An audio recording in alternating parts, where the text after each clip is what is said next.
Oh, hi, podcast listeners. There's many ways you can listen to the Real Nerds podcast. You can subscribe on iTunes. You can also subscribe on Stitcher Radio. You want to send us a Twitter message? You can do that. It's so easy, at Real Nerds. Like us on Facebook, Real Nerds Podcast. You can visit our website, realnerdspodcast.com, where there'll be a lot of articles for you to not only read, but to listen to our previous shows. Do you like your stories told through pictures? Then you can also follow us at Real Nerds on Instagram. You can also call us, 720-6nerds5. Thanks for listening, and enjoy the show.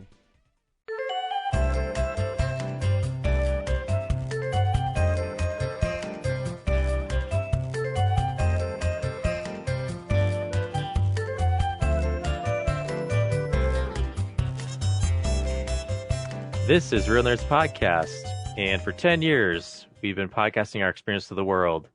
This week, we saw In the Heights, and joining me is... Corinne! And Corinne! Way to time that together, guys. And the rest. I don't know, whatever. Yeah, Ryan didn't see the movie in time, so he's taking the week off, and everyone else is not here as usual. So yeah, I've just got Zach and Corinne. How you guys doing? Doing pretty good. Getting a short film production underway. So it's amazing that I've had time to do anything. I'm doing all right. Just eating dinner after playing a doubleheader in volleyball when we lost both games. Got refuel. Yep, cool. Exactly. Well, we will do as much of the show without you to begin with, starting with what's going on around town. Hey, film buddies, follow me around Denver.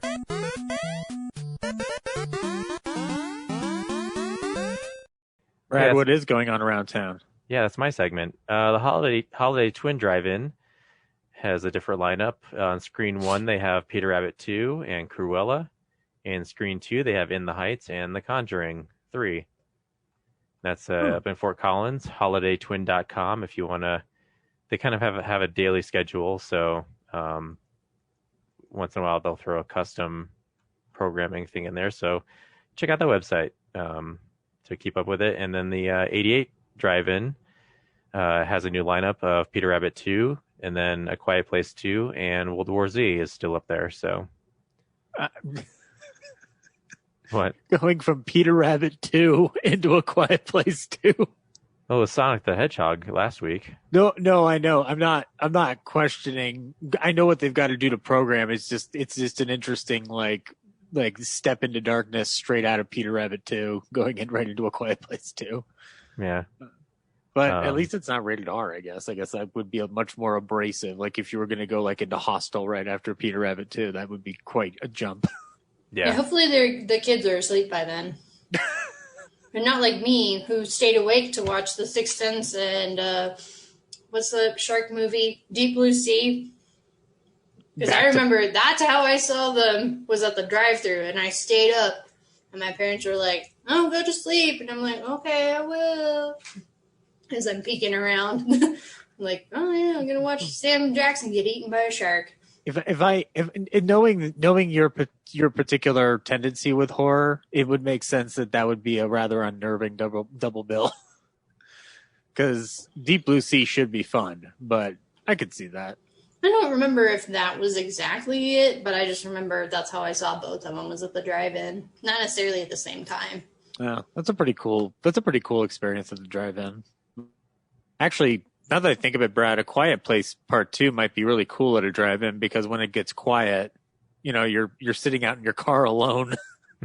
Well, during the quiet moments, it might lurk around you, feel creepy. I'll be able to let you know, because that's part of what I've been watching when we get to it. So sweet. And then the Denver Film Society is doing their Film on the Rocks, which I won't be going to because it's $60 per carload. But I will say you should check out denverfilm.org to check out their lineup. And the most recent thing is Do the Right Thing on Wednesday, June 16th. Ooh, Fight the Power. Dance! That's a screening in the parking lot with one of their pop-up screens. They had GoldenEye on Sunday, which I really wish I could have gone to see. But and then Legally Blonde on Thursday, and Raiders of the Lost Ark on Friday. Huh, really cool. So they're not doing it at Red Rocks anymore? They're just doing a pop-up thing, or? Well, it's at Red Rocks in the parking lot, Oh, okay. but only 3 movies are in the actual amphitheater. And those are in July: Casino Royale, Jurassic Park, and The Princess Bride. In August, actually, but Okay. um, Those are solid choices, I guess. and those are actually Princess Bride would be a very fun one to see with a bunch of people. yeah. Apparently, the amphitheater movies, those are $16 general admission, so a lot more affordable than the carload. And you can do $32 for VIP seats, whatever that is. You get So, the I'm guessing you get that's pretty close to the stage. yeah. Because, I mean, at a certain, if I remember right, because I went to Film on the Rocks for The Last Jedi, after a certain point, I want to say about halfway up the amphitheater, you can't see the entire screen because there's like that covering that covers part of the screen. So based on where you're sitting, you can't see the entire movie. Yeah. But yeah, both those options are still less expensive than the parking lot drive-in, so I might try to do one of those. Anyway, Very cool. yeah, just go to Or you Denver just Film. get 5 friends and go to the parking lot. 5 friends Well, Brad, you have all in the more same than place 5 at the friends. same time. Brad, stop it. You have there are more than 6 of 5 us friends. nerds. Why couldn't we all 6 go to it? Well, I guess Henry. Again, how are we again. going to coordinate schedules, Corinne? That's an impossible endeavor these days. Yeah, my linchpin was all in the same place at the same time. Yeah. You have to come up with an elaborate scheme to trick us all to be there, Brad. Well, Like some kind of. Whenever we do our 10th anniversary thing, we'll just go to Film on the Rocks right after. Boom. Yeah, 10th anniversary is probably the first week of August, so that would be The Princess Bride. Well, as you wish. Yeah, that's what's going on around town. Sweet. Zach, what's happening in movie news? It's real news. Okie dokie. I wasn't here last week, so stop me if you already talked about something. Did you know we're getting a Fletch reboot? I mean, they've been talking about this for years. Yeah, well, I guess it's now finally happening because they started showing some screenshots. I mean, And they've there been are saying 2. that for years. What if I told you that we will be having Greg Mottola at the helm, and we will have John Hamm playing the role of Fletch? That sounds like a fun time. That's cool. I like ham. But do you like bacon? What if Bacon and Ham were in a movie together? If Kevin Bacon was whatever, I don't know. I've never seen the original Fletch. If there's like a person villain, then that would be amazing. Ooh. If it was Kevin Bacon. Yeah, and then you have Bacon, Ham on the poster. That'd be dope. Mr. Bean somewhere in there for beans. Yeah, that'd be ooh. I'd be down with that. Did you? By the way, Brad, you said you've never seen the first Fletch. I've never seen any Fletch. Ooh, give the first one a try. It's good. Fletch than- Lives, not so much. Other than the the Moon River clip that people reference all the time. Oh, it's much more than that clip. It's a good movie. It's a good Chevy Chase movie. Again, the sequel not so much. But yeah, we will be getting a new iteration of Fletch called Confess Fletch. It's going to be based on the second book in Gregory MacDonald's 11 novel series featuring Fletch. I always wanted to see Kevin Smith's Fletch with Jason Lee as, I guess, Fletch. That would have been amazing. And I mean, if somehow this one gets canceled and his gets rebooted, we'll either way we're getting Fletch. So I mean, I'm excited for it. I mean, Zach Braff tried to redo it at one point too. So everybody's tried to bring back this concept. I'm curious to see what Ham will do, because if it feels like you have to completely, like, you just have to embrace your own particular version of it, because Chevy Chase is bringing like something very specific to his talents to it. I mean, I've never read a Fletch novel, but if I'm going off of just the movie that he did, it seems like Ham's going to have to do something a little bit different to make it stand out. But anywho, check out Fletch when it comes out. directed by Greg Mottola. We're getting an animated Lord of the Rings companion piece called The War of Rohirrim, which will be telling the story behind the Fortress of Helm's Deep. Going to be directed by Kenji Kamiyama, who did Blade Runner Black Locust and Ghost in the Shell standalone complex. It will be lined up alongside as a companion piece to the official Peter Jackson Lord of the Rings iterations. And Philippa Boyens is serving as a consultant on the project. She was one of the key screenwriters behind the Lord of the Rings and Hobbit trilogies. So that'd be cool. I'm curious to see how that plays out. And I'm glad that they're distinguishing that this is not related to the Amazon thing that they're doing, that's going on. So they're keeping it within that particular sphere that they've created for themselves. Let's see. Brad, did you ever, I cannot remember because it has been that long and a pandemic came in between that kind of time, but did you have MoviePass? I did briefly, yes. Yeah, and Corinne, you had MoviePass too, didn't you? I did. Did you know that it's been now confirmed by the Federal Trade Commission that they were intentionally making sure that you didn't see movies? No. I mean, I remember when I was trying to see, what was that one Mission Impossible movie? Fallout? I don't remember. One of them. That I think they had like just changed because it was like the first big movie of the summer or something.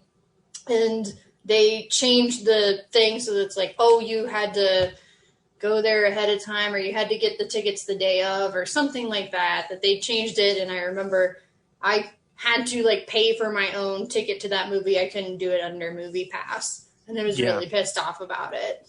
So via Slash Film, they lifted up a piece from Mashable that said that the FTC press release revealed that MoviePass went to great lengths to deny consumers access to the service they paid for while also failing to secure their personal information, which means some of your personal information would have been at risk. One of the ways they did in order to quell the sales of their movie tickets was invalidating user passwords and claiming that fraud was detected on customer accounts. And it wasn't isolated because it was estimated that 75,000 users had this practice used on them. Another method of stopping it was MoviePass had a ticket verification program. When MoviePass only allowed customers to see a movie one time in theaters, they required a customer to send an image of their ticket to verify the purchase. But the system didn't work properly, and it caused thousands of subscribers to lose access to the service. And what's more, they also blocked power users from using the service. Customers who saw more than 3 movies per month, contributing to the company's lack of profit, were locked out of the service when they became too costly to the company. A whole ton of shit going on here. FTC also confirms that. Oh my god! You gotta read the whole article. I want to go through this because I'm fascinated by how deep this goes. They were storing consumer data such as financial information and email addresses in plain text rather than keeping it encrypted and limiting access to those details. So they violated a shit ton of acts. And I know that there's a documentary coming up about it within the realm of Mark Wahlberg producing, I believe, because I think it's the same team that did McMillions. If I'm wrong about that, please correct me out there in Real Nerds Land. But I find that interesting because it was technically the thing that got the theaters to finally start pushing their own subscription programs, was MoviePass basically being a craw on their side, because AMC was already planning to launch one before MoviePass decided to sweep in and be the first. And the first business model to do this was one that just like absolutely fucked it up. So I don't know how to read it. I'm very glad now that I never did MoviePass, because that would be crazy to have all that shit start happening. Yeah, I never even got my card, so. But they never locked you out or anything? Like, you never even got to use it then, is what you're telling me? Yeah, I never even got to start it. Like, I signed up for it and then just nothing. Jeez. Couldn't get the card, so I couldn't do anything with it. And then I canceled, and that was that. They didn't even fight me on it. You know, I never had any problems with it other than, like I said, that one time trying to see Mission Impossible. I mean, I don't know. It's been, 2-3 years now? I can't Yeah. even remember. Yeah. Really now. 2019 is when they officially folded as a company, and within 2019 up into 2021, within that 2-year span, is when the FTC has started investigating them as well as other independent agencies. So this is all fucking crazy, but I'm going to stay tuned for more developments on this. Meanwhile, let's take us to something positive. Disney Plus is bringing us a new series called Behind the Attraction, coming on July 16th. It's from the guys who did The Toys That Made Us, Danny Garcia and Brian Volksweiss. And it will be taking you on tours and the histories behind the different theme park attractions in Disneyland. From the press release, it delves into Disney Parks' rich, amazing history using archival and never-before-seen footage and photographs to unveil the attractions and that came to be, and how they've refined over the years as new ideas surface and technology evolves. I like this idea because when Pirates of the Caribbean came out on DVD, they did had a bit of extensive information on the park itself, on the park ride itself. But I want to know more about the formation of something like the Country Bears or fucking Tomorrowland, and like those different elements of the park that have such a legacy attached to them, but it's just kind of, we take it for granted that it's there. I mean, it's a small world after all. I really want to know if there's like a bigger story behind that than just, the multinational cooperation it's exuding in there, which is cool, even though that song is, obviously an earworm that gets stuck in your head. So yeah, look for that series on Disney Plus, coming to you July 16th in conjunction with the release of Jungle Cruise. I'll end with two more stories. One sad, two sad and one glad. Sorry. So 3 stories. First of all, we've had 2 deaths. Ned Beatty, from Superman Network, and also known for playing the most malevolent teddy bear in animation history, Lotso the Bear, passed away at the age of 83. Quite a career. He's Luthor's sidekick in Superman, but I don't remember that sidekick's name, Brad. What is it? Otis. Okay. Yeah.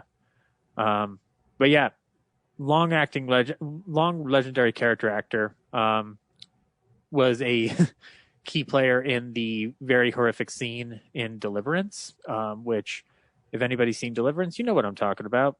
It's creepy as shit. And then in Nashville, he's a lawyer with no patience for deaf children. And he's also a reporter in All the President's Men. Also appeared in a lot of TV, such as Gunsmoke, The Rockford Files, Hawaii Five-0.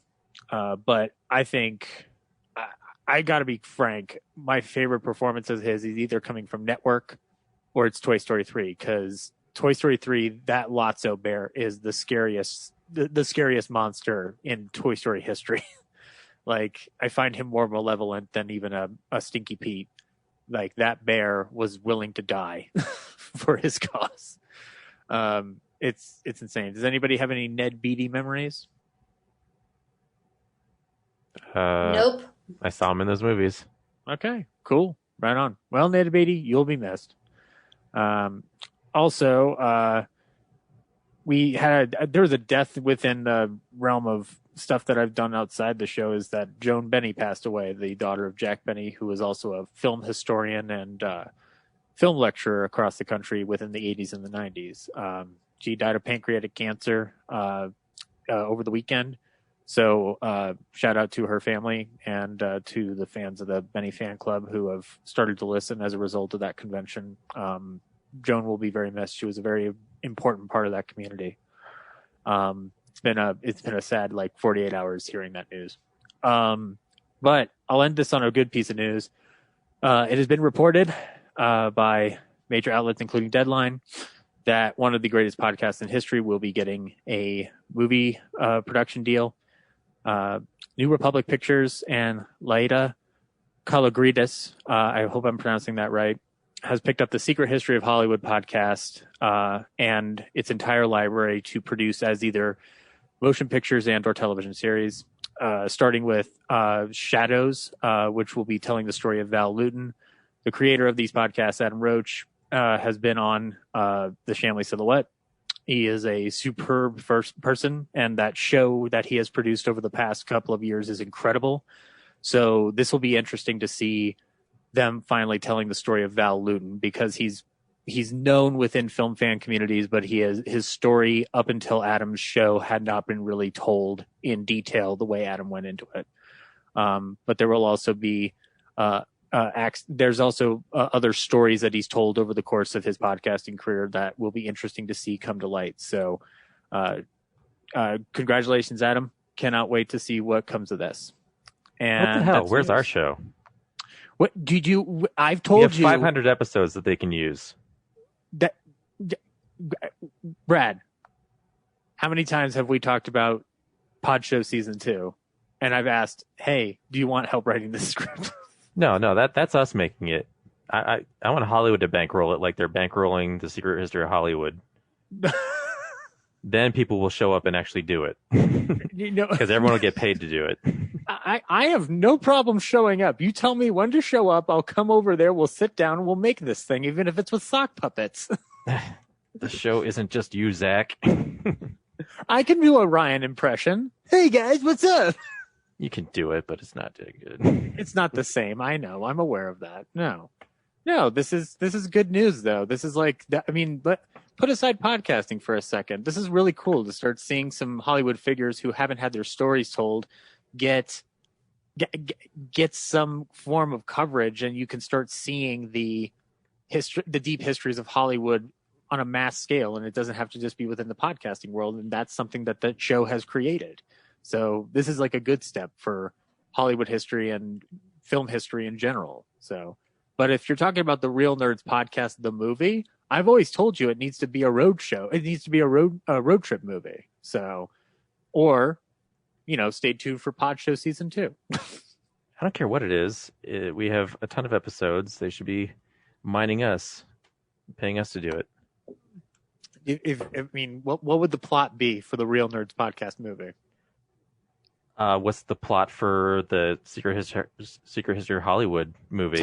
It's telling the very rich and detailed history of Val Lewton, one of the mega producers within the low budget B unit at RKO that produced such classics as Curse of the Cat People, The Body Snatcher, Bedlam, Isle of the Dead, and a slew ton of others. Yeah, Have we done any of that? But you can do that in audio. What are they going to do for the video version? Just They're reenactments like Unsolved Mysteries? No, I would think if anything, they're going to tell the story of Val Lewton with skilled filmmakers behind the camera. So shouldn't that just be like the estate of Val Lewton getting to make a movie? Seems like Secret History of Hollywood's a middleman now. I think that Val Lewton's story had been largely forgotten until Adam got a hold of it and decided, you know what, I'm going to tell Val Lewton's story. And that's how that happens. Well, I'm going to start telling the story of some other person who history has forgotten, and I will be hugely successful. Is his name Ryan Frost? History forgot Ryan Frost long ago. What was forgotten actually, in the James. news? Yeah, he's. What was really forgotten in the news was there's a Rocky IV director's cut has a release date and a poster reveal. Yeah, I saw that. I didn't know if you guys have already talked about that last week and whatnot. So, what are they adding to this? How much footage? I don't think they're adding to it. I think Sylvester Stallone just took the robot scene out. And because that for some reason that was everyone's hang up with that movie, which is already super short. But wait a minute, didn't he directed it the first time?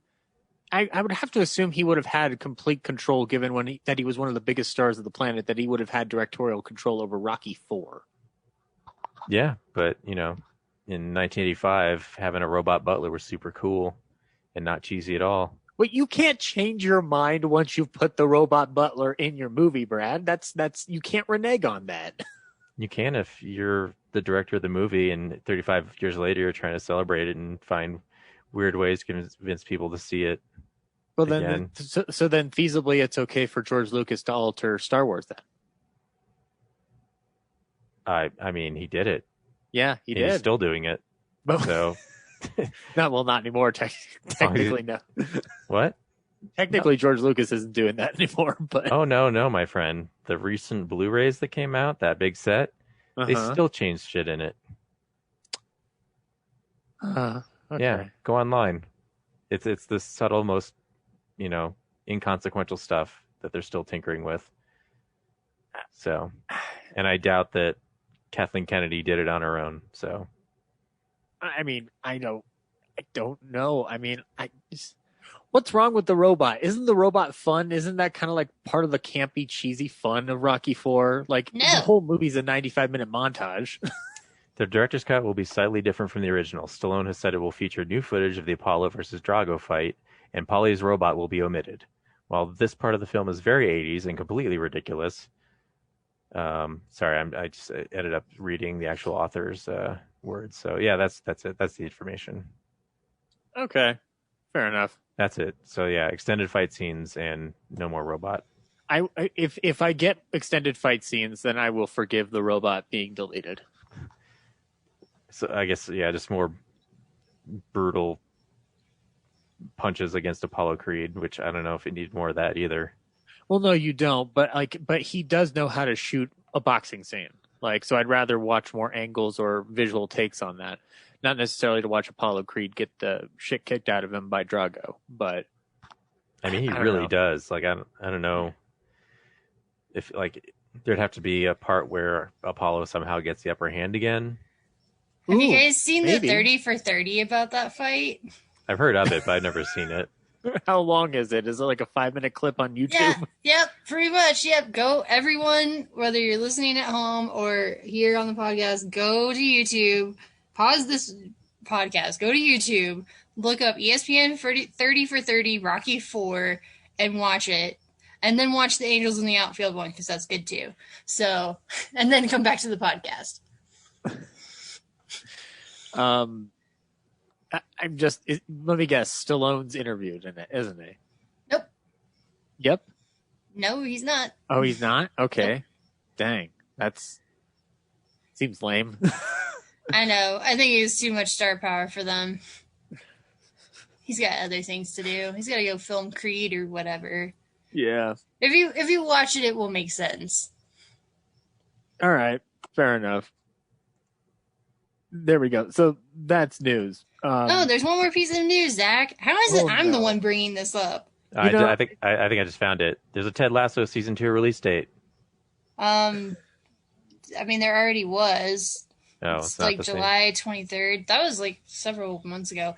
Anyway, no, the thing is that there's a trailer that dropped for He-Man, Masters of the Universe, Revelation, or whatever. Yes, the Kevin Smith rebooted Netflix series, correct? Yep, and a bunch of little crybaby men on the internet had a pissy fit about it. So, Oh, tell me more, Corinne. Were they upset because things weren't exactly the way they remembered them as a child? yep. And I guess, Oh. I don't know, Tila or somebody is going to be it's a female character, princess or somebody who's going to be the main focus of the series. And He-Man is going to be like, I don't know, the Mad Max to her Furiosa or something. And so a bunch of guys were pissy about it. But Corinne, that sounds like an awesome idea. Why on earth would anybody have any issue with that? I don't know. Anyway, I just wanted to bring it up because it will play into what I've been watching later. Oh, okay, cool. Well, I'm excited. You know what? I think that news sounds great. I probably am not going to watch the show because I'm not a He-Man inclined person, but I heard that Kevin Smith was working on that show, and it sucks that a bunch of crybabies are making a big deal out of things being changed because it doesn't fit their weird agenda. I don't know, but I mean, it's Come got on. an excellent cast. I know Mark Hamill's playing Skeletor, Lena Headey's in it, a bunch of other people. So wait. I'm gonna watch this. Mark Hamill's playing Skeletor? Bro, you didn't see the trailer? No, I haven't watched the trailer. That's why I didn't put it as part of the news. Zach. I I don't told you even I'm like not- He-Man, and I'm excited for this thing. I'm Okay, I'll watch this now. I want to see what Mark Hamill does with Skeletor. That sounds fucking fun. He's good. I mean, he's Mark Hamill. It's going to sound good. Yeah, I don't know if you know this. He's in a movie called The Last Jedi, which is a fantastic movie. Damn straight it is. I had gotten a bunch of arguments with people over the weekend about it. Were they the same people that are complaining about He-Man? No, but it was part of the same discussion. Okay. They were complaining about the people complaining about He-Man. Tell you what, Corinne, why don't we just like the things we like? Here's my that hot will take. also be part of my what I've been watching. Sweet. Awesome. Well, yes, that is news. Here's my hot Brad, take.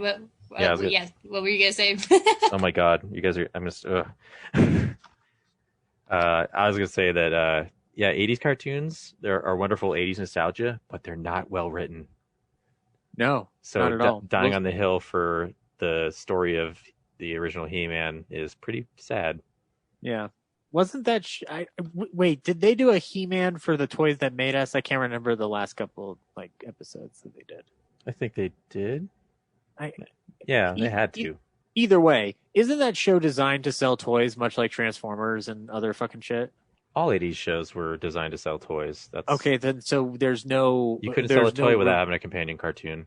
Yeah, it's okay. I don't want to hear the complaining and whining. They can adjust it whatever they want because it's going to be designed to sell toys at some point. So I'm wondering where all these people were 20 years ago when they did the anime style animation grown-up He-Man show.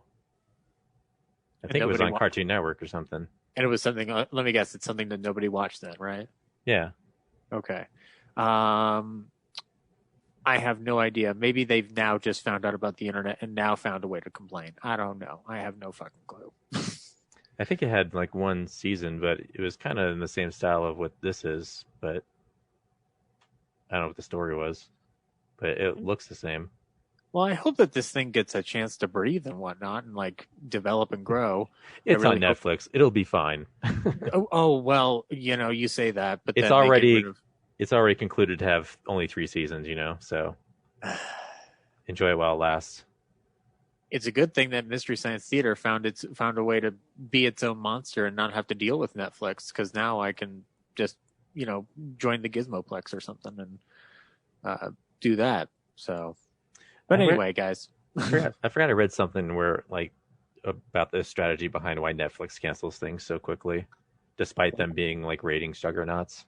Did it have something to do with production costs or?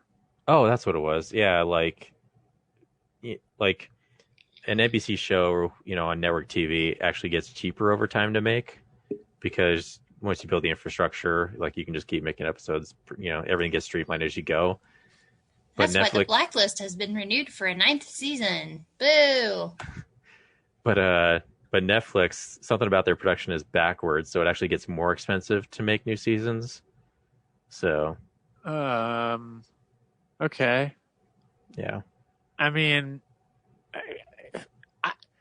I like the fact that Netflix just throws money at my favorite auteurs to make things they want, but if that's interfering with them producing television shows, I'm more than happy for them to start splitting the difference and being reasonable with budgets, because I think that's kind of bullshit, to be honest. If you're going to greenlight a shit ton of projects and then just kick the can after 1 season, it's almost just like, why even bother if you're not even going to commit to at least 3 seasons to give them a chance? So yeah, if the ratings go down at all, the other way around, the ratings go down, your show's getting cheaper, so it doesn't matter as much. But ratings go down generally for most shows over time anyway.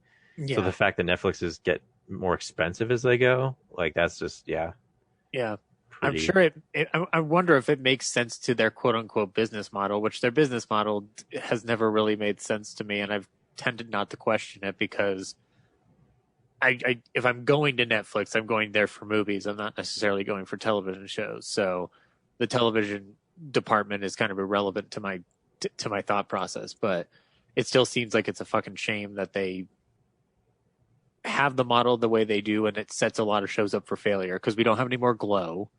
We don't have any more MST3K from them. And I mean, it seems like the only thing they're even going to bother to keep around is Stranger Things, because that is a money-making machine for them. So Yeah, Stranger Things and Cobra Kai, I think, are their big Which was an shows in our wheel. acquisition.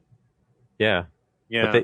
but since that acquisition, they've made a whole 2 seasons under the Netflix banner. So, Yeah. um, I don't know. I mean, we'll see. I mean, like, I'm not opposed to like sitting down with their shows and giving them a chance, but like, I just like it's hard for me to get invested with a show these days because I'm just like I have no idea if this is gonna last. So why don't I just wait until it's over and then I just binge it then? So yeah, totally. yeah, they give me no reason to stay committed if they're gonna flip flop and flake out. So, that's why movies are cool because it's a 2-hour story. Anyway, That's news. that's news, and congratulations again, Adam, on your podcast deal. Wonderful times ahead. Val Newton story. So, what are we getting on Blu-ray this week? DVD releases and Blu-rays. Well, I think we're getting a 4K. Oh wait, I think we're getting a 4K set of films, Brad, that you're going to enjoy. Or wait, no, you're not going to enjoy them. I'm going to enjoy them. You're going to get In the Line of Fire with Clint Eastwood in 4K for some reason. Of all the movies to be putting out in 4K, I did not think In the Line of Fire was going to be one to put out, but I do enjoy that film. It's a nice right dose of madness. But the new release, obviously, of the week is Godzilla vs. Kong. It's coming out to 4K. You get your standard version. You also get a pretty decent looking steelbook from Best Buy. It looks kind of cool. It's a downward angle shot, like a upright angle, low angle shot of Kong and Godzilla going head to head. And there's also a 3D version that you can pick up as well for all you 3D fans out there. There is a 4K version of Gattaca. So James will definitely be in line to pick that up, I'm sure. Paramount Classics is putting out a movie called Last Train from Gun Hill with Anthony Quinn and Kirk Douglas from 1959. And let's see, Parks and Recreation, the complete series, is coming to Blu-ray. So if you haven't picked up a copy of Parks and Rec for you to enjoy for all time and not worry about streaming, now you have the opportunity. We'll not have to do that. Do it. Get more physical media. Don't have to rely on streaming.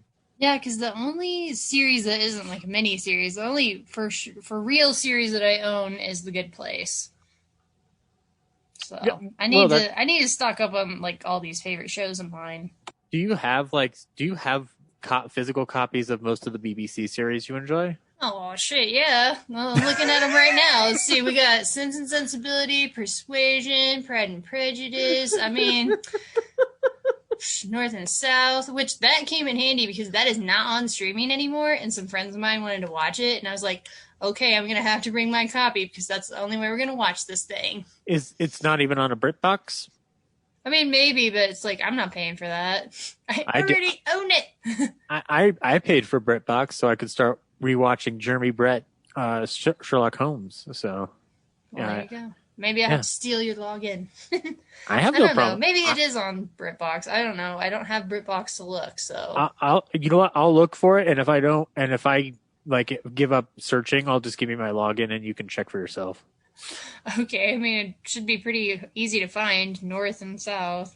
Yeah, but I might get lazy between the N and the O and the R and the T. Anthony Quinn movie along with Charles Bronson called Guns for San Sebastian from 1968 is coming to you from Warner Archive. Also from Warner Archive, you can get the 1945 MGM Technicolor extravaganza Ziegfeld Follies.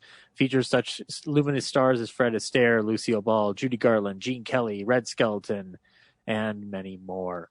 You can also get the movie Voyagers in 4K. This features Ty Sheridan, Lily Rose Depp.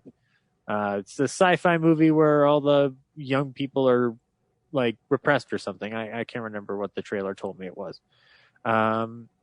And there is a movie called The Being from 1983 coming to you courtesy of Code Red Entertainment. And looks like that's about it. Unless you count some reissues of The Office seasons 1 through all of them coming out.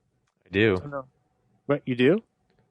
Yeah, I mean, It's still the- it's more expensive to do it that way, but if you're one of those people who's like, I don't like the last couple seasons where Michael Scott's not there, you can get a set without that. So Okay, cool, right on. Blu-ray. And if Ryan was here, he'd also tell you about the Target exclusive steelbook for Sicario in 4K with Emily Blunt on the cover. So I did not see that here on Blu-ray.com. So yeah, I'm looking at it. There's also a Best Buy one that has like a oh, here we go. different. Oh, that artwork. is a pretty fucking cool steelbook. Oh shit. Yeah, That's there's, fucking there's dope. another one that's like a skull with like 2 handguns and some snakes at Best Buy. So, Oh. but yeah, I'm sure Ryan's all for the Emily Blunt cover one at Target. Well, yeah. Oh, that's fucking dope, man. Yeah, it looks like each of the Office Blu-ray is separate as $17.99 at Best Buy. So, or you can get the whole complete series for $120. Yeah. Either way, you've got I'll do options. someday. Yeah. Looks like that's about it, guys. Might have more fun next week. I don't know. Cool. Let's find out what we've been watching. So, yeah, this is the stuff we've been watching. Corinne, what have you been watching? Oh, quite a bit. Because I haven't been on in a while. So, did I talk about Pom Poko at all when I was on last time? I don't think I did. What's Yeah. Pom Poko? So, Pom Poko is a Studio Ghibli film. Hayao Miyazaki was not involved as far as I know. He definitely didn't direct it. He might have been like a producer or something, but I don't think he was. But I mean, I want to say there's like 4 or 5 Studio Ghibli films I still haven't seen, and I'm trying to like get all those, knock them all out so I can be like, I've seen every Studio Ghibli film. So I watched Pom Poko, and it is okay. It's really weird. So the premise is that it's about, they're called tanukis, which is, over here we call them like Japanese raccoons or something, but they're like their own thing. They're not actually raccoons. But then of course the dub that I was watching called them raccoons the whole time, and it just pissed me off because I'm like, they're not raccoons. They're like a completely different species. They're not even related. So the idea is that these group of tanuki live in this forest that's being taken over by the humans and being developed into this like giant suburb. And so they're losing their home and they're trying to fight back. And tanuki in Japanese folklore have the ability to shapeshift. And so they use this ability to try to trick the humans and sabotage the humans and everything like that. So the way that it's set up, though, is very weird because it's almost like documentary. Like they voice it over and then they intercut different perspectives, like different voiceover. And I don't know how to explain it without just like, oh, you have to just see it. And then they switch back and forth between this more realistic art style for the tanuki, which looks very real to life, and then this more cartoonish art style for the tanuki, which looks like like a Mickey Mouse sort of character. And they're very cute. And yeah, it's very on the nose. But it's obviously, it has a good message. It's just very on the nose about it. So It looks like a Studio Ghibli version of Country Bear Jamboree with one of these covers that I'm seeing. He's got a guitar in his hand. sure. Yeah, they have a lot of scenes of the tanuki partying, and like every time they do something, they have to have a party for it. Is this as fun as it looks, Corinne? It's fine. I honestly didn't really like it that much. I don't know if I just wasn't in the right mindset for it, and I just kind of went in thinking, oh, this is gonna be like this cute little Studio Ghibli film, and it's gonna be, I don't know, like more in the vein of Ponyo or something, just more cute and whimsical. And it kind of starts out differently than it shifts the tone a lot because it switches from this very cute thing and that they're like having a party and all this stuff to, oh my gosh, these people are dying, and like the tanuki straight up murder 3 people at one point. This is 20 minutes into the film. They murder people. It is crazy. And So they're yeah. like Ewoks? yeah, kind of. Ooh, shoot. I want to watch this now. You might like it. They're like Mario and Mario Brothers 3. Sure, whatever that means. Oh, youngins. That's the one where he has the raccoon tail. Exactly. Yeah. I mean, it's Studio Ghibli, so I mean, it's like better quality animation than you get in a lot of places, but I don't know if I would necessarily recommend it. If it sounds weird enough for you to check out that you're like, oh, this sounds curious, like whatever. Watch it if you want, I don't care. Wikipedia describes it as a comedy drama. What? Yeah, that's pretty accurate. Because like I said, it switches tone a lot. Oh, so it's like a melodrama. Gotcha. Yeah, kind of. Right on. So it's on HBO Max if anybody wants to watch it. And then I also watched the new episodes of Kim's Convenience, which is on Netflix. So I think we had maybe talked about this a little bit, but so Kim's Convenience, it's a TV show about a convenience store. It's set in Canada, made by a Canadian television company up there, and then Netflix just syndicates it. So I think whatever channel it is, they made season 5 and then season 6, and then they were potentially going to get a season 7, but then they canceled it like right after they had filmed season 6. And I think anyway, maybe they didn't get a season 6. I don't remember the whole story. But anyway, a lot of the actors came out recently and said that they were not pleased with how the writer's room treated some of the characters, and said that there needed to be better representation of Asian people in the writer's room, and particularly the woman who plays the mom. Sorry, I can't remember her name. But she said that she felt very typecast as this kind of stereotypical Asian woman or something along those lines, that she didn't feel like the writers gave her storylines that were really valued.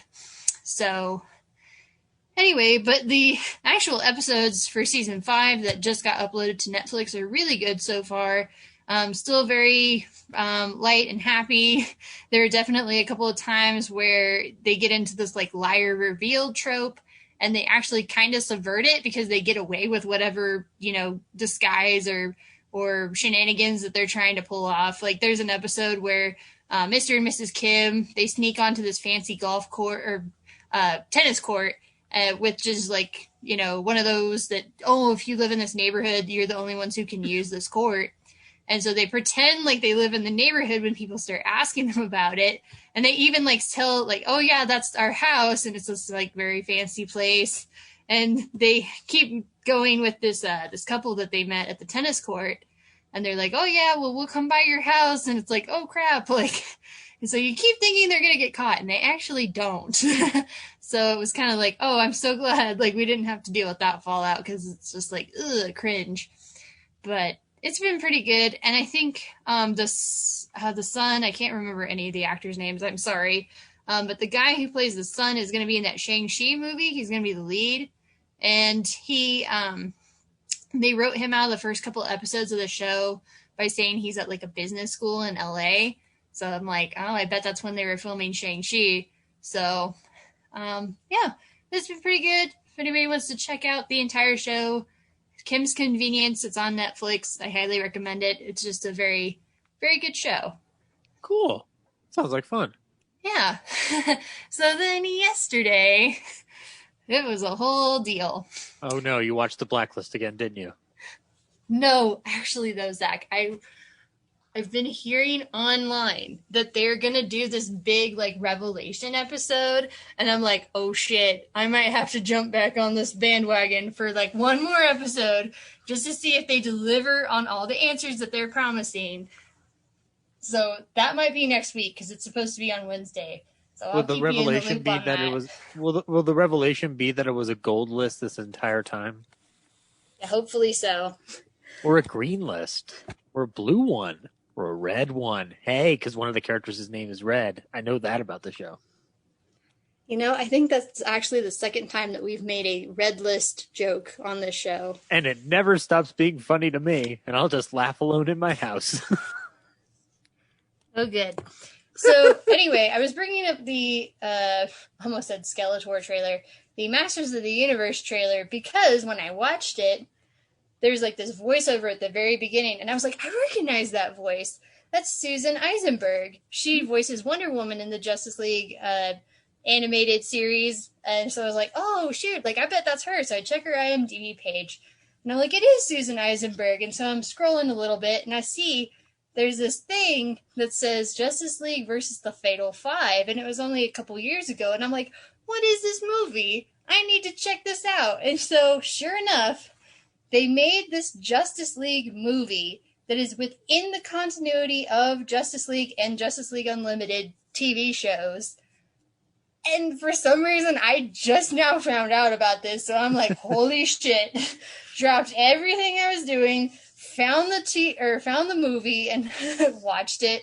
It was pretty good. I still think it was just kind of like meh. Like the premise was meh as far as like a movie goes. Like it would have been a really good like 2-part episode within the series. But they call it like Justice League versus the Fatal Five, and it actually focuses a lot more on these few characters that we haven't really seen before and we see again within the context of the show. But it's basically an origin story for Jessica Cruz, who's one of the Green Lanterns, and just kind of her kind of overcoming her PTSD trauma from this very bad situation that she was in before she got her powers. And the Fatal Five, who are these villains from the 31st century, come back from the past or from the future, and they have to break out some of their own from this prison. And so it's like a whole thing. The voice actors for Superman, Batman, and Wonder Woman all came back. And so that's really nice. It's in the same art style as the show. It's like updated a tiny bit, but I mean, all the like line work is exactly the same. So it's honestly perfect. It feels very much like a Justice League thing, but it doesn't feel like cinematic enough to be a movie. But I'm like, I still don't care because this was just so nice to have this like last little morsel of the DC animated universe that I'm used to. So I watched that. So that was yesterday. Then I went over to my friend Jerry's house, and he and another friend of mine and I, we've all been going through like the Batman movies. I've talked about it on here. You know, we went through the whole Nolan trilogy, and then we were watching Batman v Superman, which I've seen clips of, but I'd never actually sat down and watched the whole thing. And I gotta tell you guys, I hated the movie. It pissed me off so much. I think it's mostly because like I have just been rewatching like Superman the Animated Series, Justice League, like all this stuff. And so I'm like, yeah, these iterations of the characters that are in Batman v Superman are just so like in left field from what you see in the animated series. I was just like, I can't get into this Superman. Like he's too pouty, and he's like hand wringing all the time of like, oh, should I really save these people? And I'm like, no, real Superman don't have time to do that. He got to go out and save people. He ain't got time for all this bullshit. So, and then of course Lex Luthor wasn't quite right, and Batman murders people, which I know like Jerry made a case for it, and I'm like, okay, of the three, he's like the least worst, so I'll get on board with Batman just because Ben Affleck is a really good Batman. But don't appreciate him murdering people. But yeah, I can't get on board with this version of Superman. I can't get on board with this version of Lex Luthor. And the plot is just so convoluted, and it was... Anyway, I was just very frustrated. And Jerry and our friend Brett, who they loved it, and they were just... talking about it. And Brett even made the point of like, oh, so we love it and you hate it. And now you know how we feel about The Last Jedi because you love The Last Jedi and we hate it. We hate what they did to Luke Skywalker.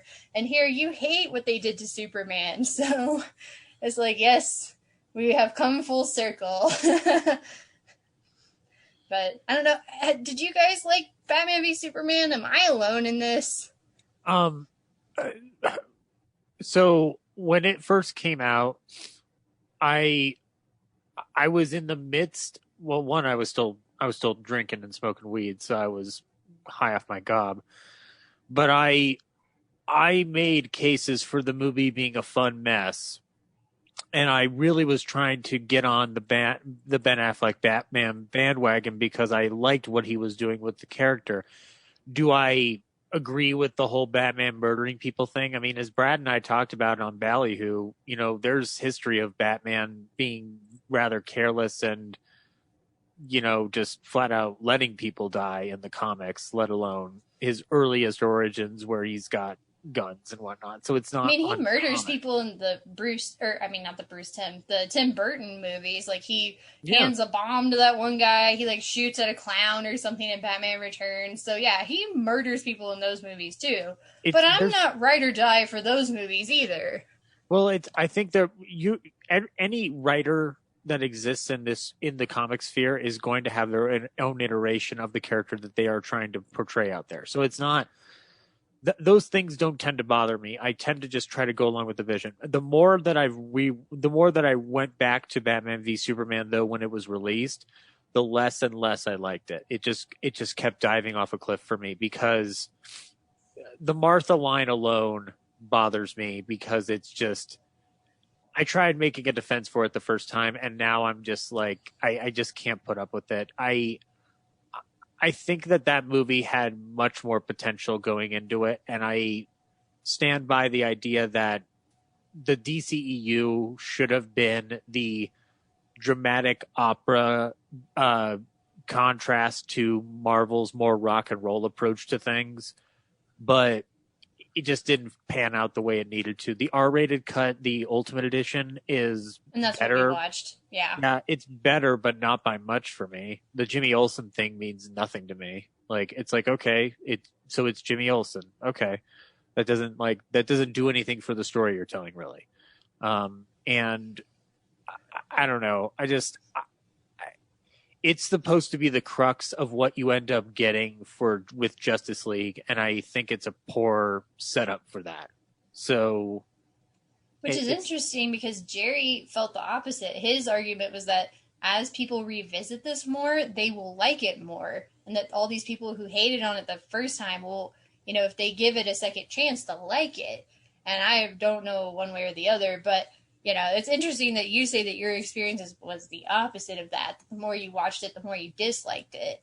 Because I'm looking at it from like my viewpoint on it has always usually comes from filmmaker first and storyteller first and fans second. And what I saw was not as enjoyable as the Marvel Fair coming out that year.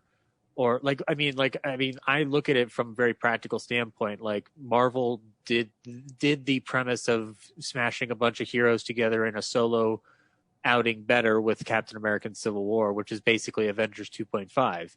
And I can't get on board with that. I mean, but I will say that knowing what I knew about it after all the times that I had seen it and then going into the Justice League Snyder Cut, I still don't agree with the Martha angle, but there were redemptive elements justifying Snyder's vision.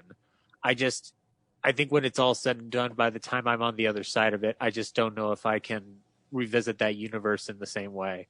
And also, like, knowing that it's going to be incomplete no matter what, like, it doesn't really give me an opportunity to...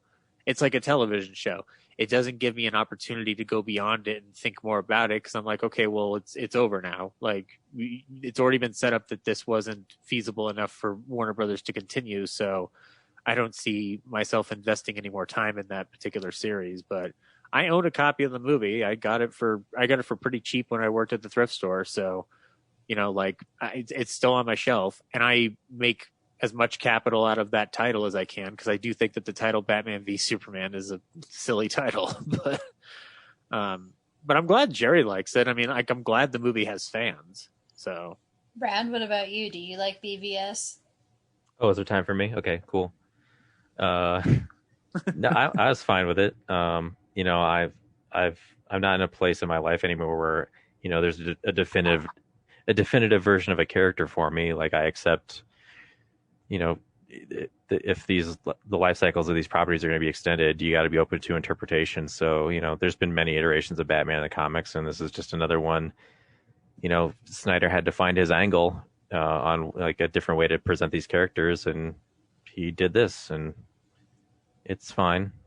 I think the ultimate cut is better because it fills in the gaps of some of the things he was going for. But you know, I don't mind seeing a take on a Superman who, like, in the real world, you know, the burden of having to hear, you know, that many voices crying out for help, and like being like the expectations on a person like that, you know, I don't think that person would be a happy-go-lucky guy like he was created. I think it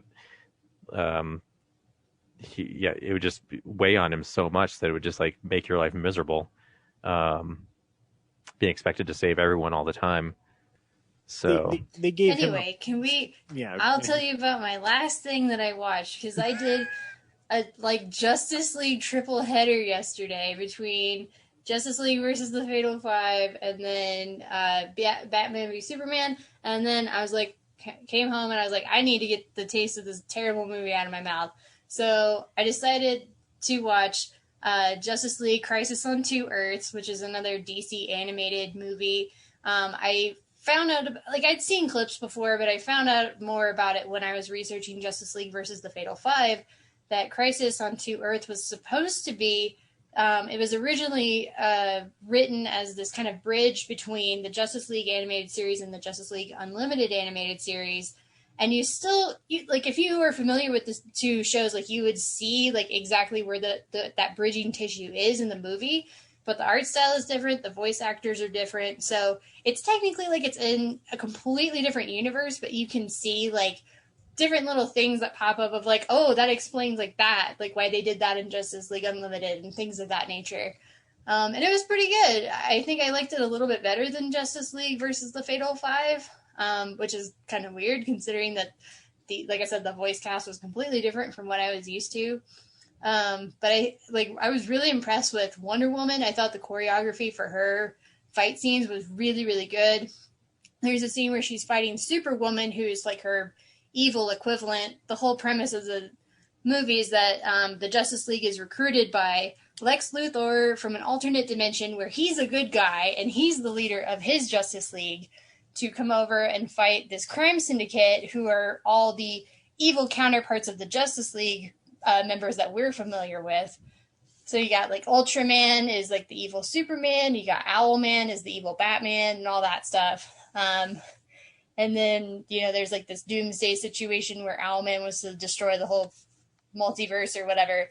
It's pretty fun. I would recommend it. If you have HBO Max, go check it out. Justice League Crisis on Two Earths. It is kind of fun to see Lex Luthor being a good guy. I will say that. Cool. And also Wade Wilson, a.k.a. Deathstroke, a.k.a. Slade, is the president in the alternate universe. Which I was like, what? Deathstroke is the president. So if Snyder had adapted it, that would make Joe Manganiello president. Sure. Ooh. I like the idea of President Joe Manganiello. And James Woods plays Owlman.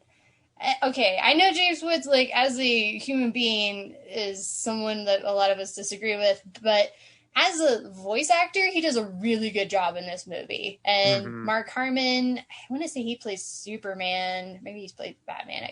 No, William Baldwin plays Batman. Mark Harmon plays Superman. So it's a lot of those people who were like kind of famous in 2010, I think, when the movie came out. You know, you read them today and you're like, Mark Harmon, I vaguely know who that is. Oh, yeah, that's that guy from NCIS or whatever. Oh, he was in Freaky Friday with Jamie Lee Curtis. Yeah, that guy. Yeah. So, yeah, and that's all I've been watching. So anyway, back to the state of DC. Just kidding. Now, here's my take. If they make more movies within the DC animated universe, like within that Justice League JLU continuity, I would totally be on board with that.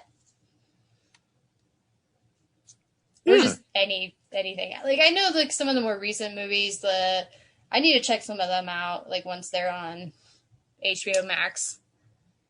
You know, it'd be really cool if they rebooted the whole entire DC universe from the perspective of the 30s when Superman first emerged as a Depression era hero, and then they introduced Batman in that same similar way, and just make an Art Deco version of it for me. I'd like that. Zach, what did you watch this week? A bunch of 30s and 40s things. So get ready for old timey talk now to counterbalance this DC and Marvel stuff. All right, Brad, we won't interject. We're just going to let him talk himself to death. Oh, you guys want to be here for 7 hours? Okay, that's fine. Number one. He gets blue in the face and passes out. Got it. I can pass out without having to talk, guys. It's easy. I was gone last week, so at Film Club last week we saw I Know Where I'm Going, which is by Powell and Pressburger, The Archers. I had never seen this before. It's the first time. Concerned a woman going off to marry this rich guy, hanging out on the Isle of Mull, and while she's waiting to be connected with this wealthy old guy, she meets Roger Livesey, who plays Torquil, and the impetus of her is trying to get to this person she's supposed to marry, but she's starting to slowly fall for this guy. But this guy has a curse attached to his head. It's a very wonderful, adorable film. Powell and Pressburger showing a lot of the matters of the head versus the heart in a very beautiful way. And it has Roger Livesey has kind of become like this new guy I want to keep exploring because A Matter of Life and Death blew me the hell away, and he's one of my favorite parts of that movie. So it's a very beautiful film. And then one of the reasons I was gone last week is because I accidentally scheduled a Ballyhoo recording with friend of the podcast, John Ekstrom, to talk about W.C. Fields' It's a Gift. So I watched that for a Ballyhoo episode that'll be coming up. It's a W.C. Fields joint, and I wanted to kind of get myself reacquainted with Fields. So I rewatched a movie called International House. This movie is not... this movie's kind of a tough pill to swallow in a lot of respects because of certain racial connotations that are attached to it in the way Asian people are represented in the film. But having said that, there are intriguing things to watch in terms of how they're handling basically Grand Hotel, but for comedians only. Because you have Burns and Allen in this film, you have a W.C. Fields, you had Stoopnagel and Bud, and you have Bela Lugosi playing a Russian businessman who's trying to. The whole plot is that all these people are gathering in a hotel to see a radio television kind of invention being made by a guy who is unfortunately a white guy dressed up as an Asian character. So it's all kinds of unfortunate and problematic and just terrible. But there are funny moments in the movie to watch, specifically with W.C. Fields' character. He plays a professor who's on a aviation journey, and his plane lands square in the middle of this hotel. So it's a grand set piece to watch. Like the amount of money Paramount pumped into that movie just to show a plane flying into the middle of a hotel lobby is kind of amazing. And there's an element of it. One of the characters, if we're talking about our love plot, one of the characters gets is kind of like an anemic, kind of like wimpy little worm, and he doesn't. And his girlfriend is just like, we can't get married because you're always getting sick, which is kind of a weird reason not to marry somebody. I don't fucking understand it. But regardless, he mistakenly gets diagnosed with something contagious, and so they actually put up a quarantine inside of this hotel that they're at. And so I'm like, oh, this is giving me shades of the last year. And the whole affair is kind of madcap insanity, but it's only like an hour and 8 minutes. Sorry, so you're kind of only there for a little bit, so you kind of just get it all crammed into one little session there. It's quite mad, but it's enjoyable if you can get past the problematic elements of the film, which are very difficult, and it's within your comfort level. You might enjoy the comedy of W.C. Fields and Burns and Allen permeating through. It's not the best Burns and Allen movie either, so it's kind of hard to like fully recommend it, but it's an intriguing little beast. And then I rewatched A Night at the Opera and The Day at the Races with the Marx Brothers. I've been trying to kind of go back to their later MGM and final films because I go through those Paramount movies a bunch. Night at the Opera still works pretty well for me.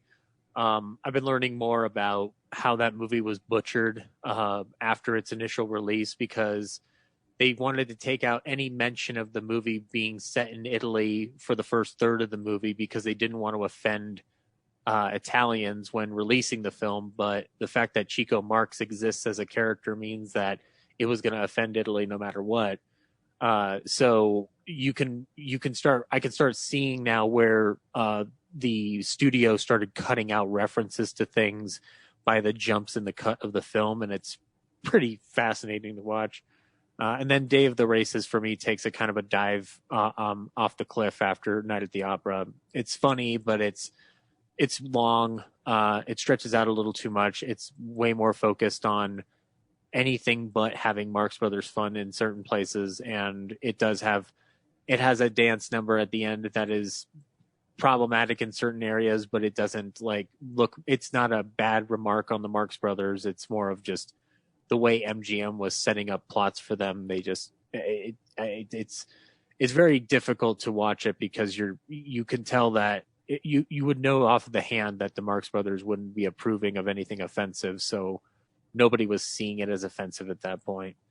But still a very interesting watch, and both films have their high points. The scene with them in the doctor's office in Day at the Races, where they're washing their hands thoroughly, and basically through the scale of events in which Groucho, Harpo, and Chico are unfolding the madness. By the very end of the scene, the whole operating room is flooded from the fire alarm lights, and a horse rides through the operation room. So it's the definition of insanity, and it is interesting and fascinating to watch and delightful in places.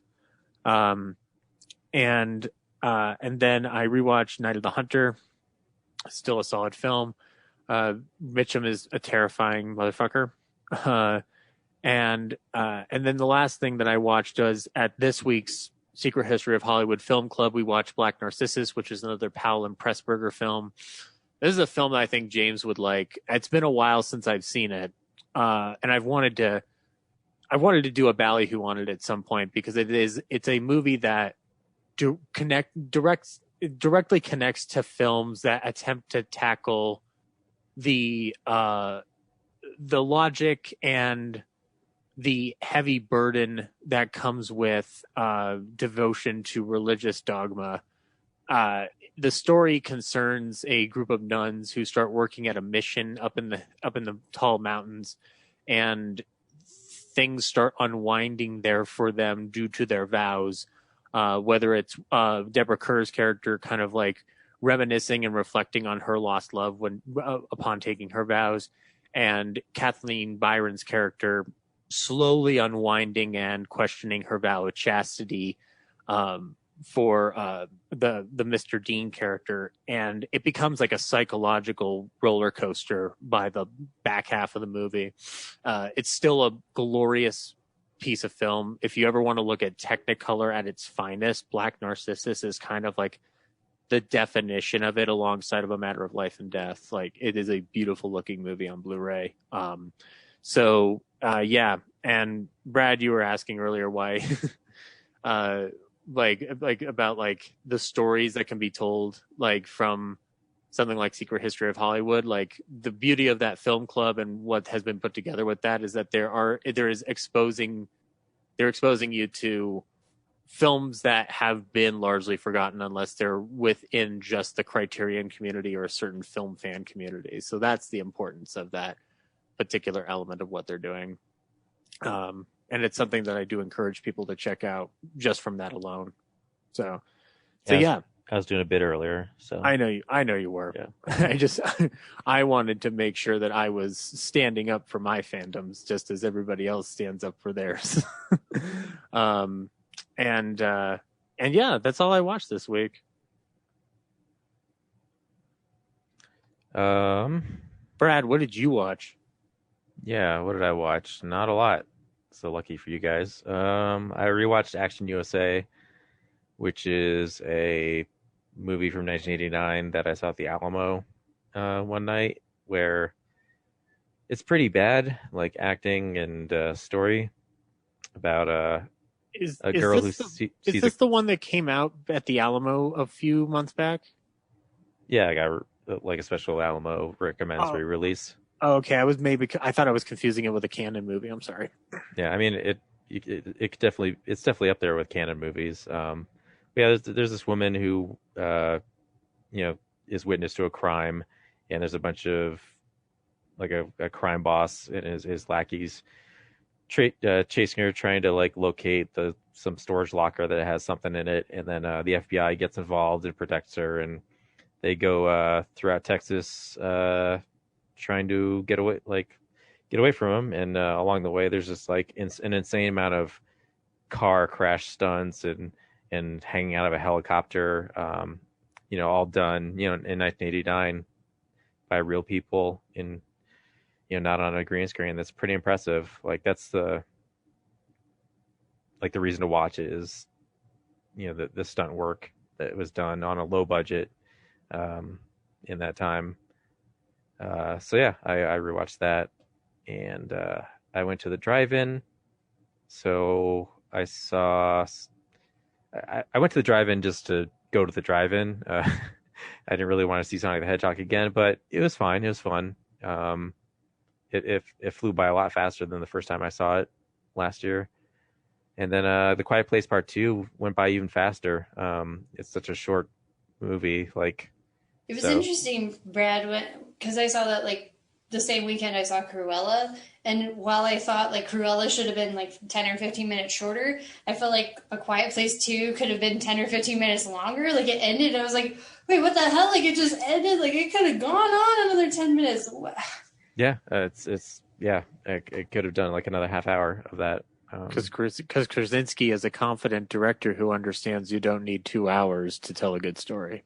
Yeah, it's a tight, like it's everything that is in there that needs to be there. So definitely. How was it watching it at a drive-in though, with that atmosphere I mentioned earlier? I was gonna say, like it's a darkly lit film, so sometimes it's hard to see from that far away. But the sound design through the basically mono into stereo speakers in the car. There's a part where there's a low bass rumble. I forget what part of the movie it is, but it was an odd sensation, and I thought the car was going to shake apart.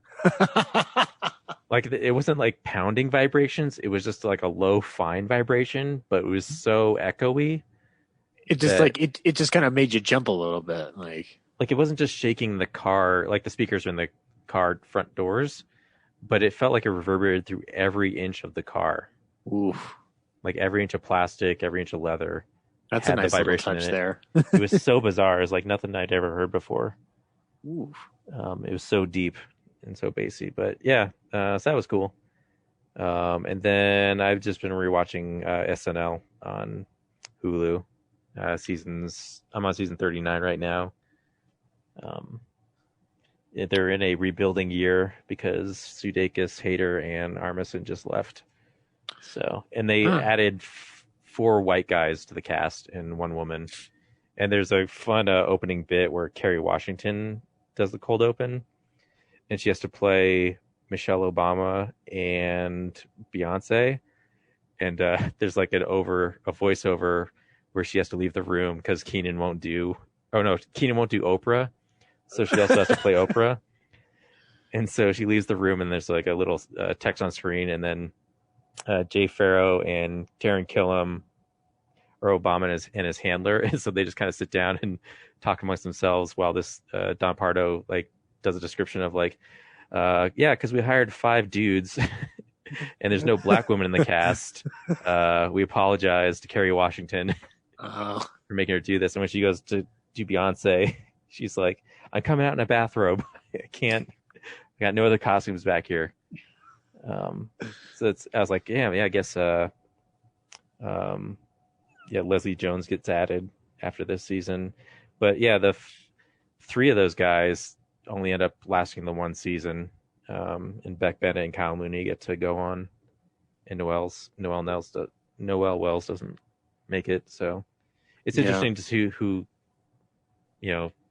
makes it through each season on SNL. I think it's fascinating to watch. Like why? What? It's such a hectic work schedule. I wonder what the pressure does to these people. I'm wondering. I wonder how SNL operates today comparison to what it did 20 years ago, because there's such a. It seems like there's a big expectation and yet no expectation out of the show at this point within the last 5 years. It just seems like they're on a weird autopilot. Yeah, it's a well-oiled machine. Like, I watched that first season, like I said, and that first episode, that pilot, is just so off the cuff. It's so long. It's so much more variety. The show today is definitely made to, like, it's easily cut up into snippets for YouTube. Yeah. It's definitely changed a lot. And even in the 90s, like, the 90s had a lot of sketches about game shows or television shows, and cast members were definitely building characters to later go on to make movies of those characters. Yeah. And I actually like the recent season, like 18 through 20. 21 is kind of like 20 and 21, because of the pandemic, they have the stay-at-home stuff, so they didn't really get to, like, do their normal thing. But I think it also helped them to only craft, like, a lot of the sketches are kind of just people sitting in a room talking, because they had to be socially distant in the sketches and wear masks and stuff with the crew. So they got away from the traditional sketches. But yeah, the 90s, a lot of, like, here's a funny version of a show we made up, like, they're all television show based. And a lot of the newer stuff is very like about a premise more than a story. So, and then also with, the Sandberg shorts, like, there's people who've taken it over since then, but, there's more of a pre-produced element to it than there was before. I feel like that's what they've got to go for now, because it always feels weird to me that a variety show has lasted this long into the 21st century, because it just seems like a concept that doesn't appeal to people on a must-watch, must-tune-in basis. If it's anything, it's going to work more on Netflix or Hulu, where the audience that wants it'll find it, or you just go onto YouTube and watch the clips. So it's almost like the SNL isn't must-watch TV the way it used to be. So it's I don't think that's even the goal of the show, really. Like, it's there, but I think SNL's main focus is that it's a talent farm. Like, you mine your talent. Like, the writers get to work out ideas there. Up and coming comedians get to perform. They get to move on to, if they do well, they get to move on into movies, and that feeds the machine. And feels like it's different from what, like, it, because, like, when they were those first 5 seasons, you can tell that, like, with the exception of Chevy Chase, the goal is to produce, like, a variety show that hadn't been seen at that point. And now, yes, you're right, it has become that talent farm. Yeah. It's interesting to think about. Yeah. It was funny, though. I did see, when I was going through a couple of the, like, I think 36 or 37, they still had, like, the Muppets coming on and doing, like, sing-alongs and things. So it hasn't strayed too far from, there's actually a lot of creative, like, I like when they bring back, like, past cast members, even though they're not the host, they'll be a surprise in an episode. Stuff like that. Wasn't there a recent sketch with the Muppets? Those I forget the names of which ones, but it's like the 2 old guys who were, like, the critics. Because it was when Statler and Waldorf were on SNL recently. Yeah, like 2 weeks ago or something. It was when Keegan Michael Key was hosting.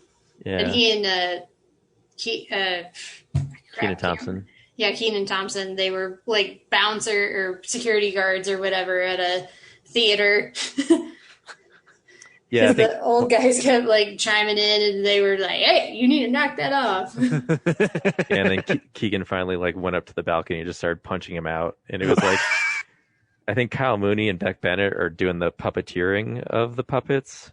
So, Yeah, that but sounds right. but Or at the way least they the voices.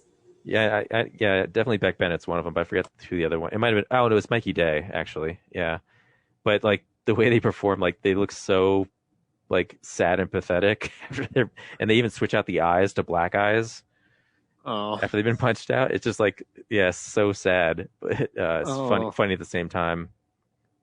So that's hilarious. I'll have Yeah, to check that they're out. on as recently as that. Yeah, I think the one I saw was Jason Segel because he just done the Muppets, hmm so they all came in and did that. So yeah, but yeah, I'm getting pretty close to catching up to modern times on that show, and I'll eventually go back and do seasons 2 through 5, Sweet. and then the early 80s black hole Oh, yeah. years, Yeah, that's those are rough watches. the non-Lorne Michaels years. Which Yeah, I'm it's. I mean, curious like about. there's stuff to watch, but it's just rough because they're in a weird.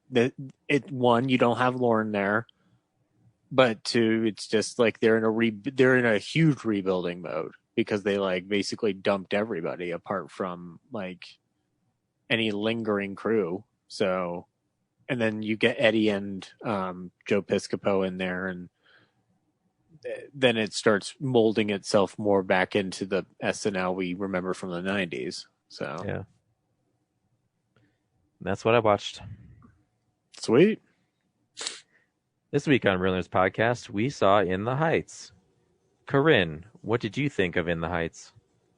Overall, I really liked it. I will say it took me a bit to really get into the movie. I'd say about maybe a third of the way through, there's like this big number at a swimming pool, and that was about where I was like, yeah, I'm like on board with this movie. But the first, like before that, the first third, I was like, oh, where's this going? What's going on exactly? And I felt like the opening number wasn't as dynamic as it could have been. So maybe that's why it was like, yeah, I guess I was expecting a little something different than what I got. But there is a really good number about halfway through that I just started like crying, and then the ending was like awesome. So it's a really good movie, and I'd recommend people go see it for sure. Zach, what did you think of In the Heights? I think that if you don't like this movie, you have no heart and you need to go find one immediately because it's fucking wonderful and beautiful. I had a lot of fun watching this. The John Chu is really starting to grow on me as a filmmaker to keep watching because In the Heights brings back a flourish to movie musicals that I kind of wish was more present when people try to do them. There's a heightened elegance to it, but this movie is not afraid of the roots that it's seeping itself in with the creation that Lin-Manuel Miranda and his writing collaborator put into it initially on Broadway. This movie has a heart and a story to tell about a community that doesn't get any exposure, but putting aside the social elements of it, which are extremely important, like this is like a just solid, like nice story about following your dreams. Like, and that's a kind of a nice movie to see coming out of a year of desolation and despair. And also Jimmy Smits. We need more Jimmy Smits in our lives. And I think this movie gave us plenty of Jimmy Smits. So I'm totally down for that. So yeah, please go see this movie. Yeah, Brad? I liked it. Like Corinne, there was that thing where, like when I watch Shakespeare, it takes me, a good 10, 15 minutes to kind of settle into the language of it. So I had that, there's a point where I was thinking like, I feel like out of place with it. But in the end, I enjoyed it. I think it's creative. It does have heart. It was a little less surreal than I expected. I think something like La La Land was a little more surreal, but the effects of what they pulled off that was surreal was pretty impressive. And yeah, I had a hard time following like to what end the movie was chasing. But I think it wrapped up nicely. So, a lot of time it felt like a hangout movie to me. So, which is fucking cool. yeah. So here's the trailer for In the Heights. Let me just listen to my block. It's quiet. Usually the one train's up there screeching. There's so much stuff going on. Just got me thinking about all the people I care about the most. There's a breeze off the Hudson. And just when you think you're sick of living here, the memory floods in. The morning light off the fire escapes. The nights in Bennett Park blasting Big Pun tapes. It's a story of a block that was disappearing. Once upon a time, in a faraway land called Washington Heights. Who's gonna notice we're gone? Say it, so it doesn't disappear. Washington Heights! Look who's home! Bad changes happening on the block since you've been at school. When it came to dreams, we had to keep scraping by. Ice cold piragua. It's silly when we get into these crazy hypotheticals. You really want some bread, then go ahead, create a set of goals. I pick a business school and pay the entrance fee. And maybe if you're lucky, you'll stay friends with me. They used to say, you work hard, you live by the rules, the things will come, and those things will heal you. I'm not gonna sit here and give you some fairy tale. Ignore anyone who doubts you. Cause this place, this is it.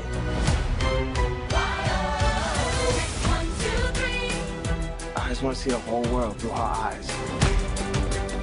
Let's go! Go show them who we are. Today's all we got, so we cannot stop. This is our block! This is the moment when you do better than me. Because you can see a future that I can't. Sonny, you're late. You know you love me? We can pay off the debts we owe. Tell everyone we know. We are not powerless. We are powerful. And we'll get the dough, and once we get going, we're never